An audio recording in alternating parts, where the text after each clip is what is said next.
লাইফকে seriously নেন।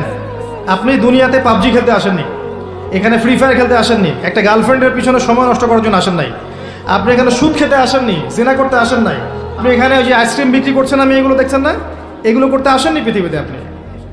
আপনি পৃথিবীতে বেহায়ার মতো নগ্ন হয়ে রাস্তাঘাটে ঘুরতে আসেননি, আপনি পৃথিবীতে উম্মার মাঝে ফাটল সৃষ্টি করতে আসেননি, আপনি পৃথিবীতে দুনিয়া পূজা করতে আসেননি। এইসব কারণে আপনাকে পৃথিবীতে পাঠানো হয়নি।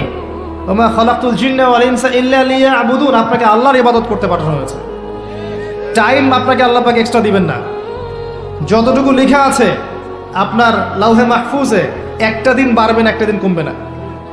আপনি জানেন না আজকে লাস্ট দিন কিনা, আপনি জানেন না আজকে লাস্ট দিন কিনা। আপনি চাইলেও, যদি আজকে লাস্ট দিন হয়ে থাকে, আপনি চাইলেও আরেকদিন বেশি বাঁচতে পারবেন না।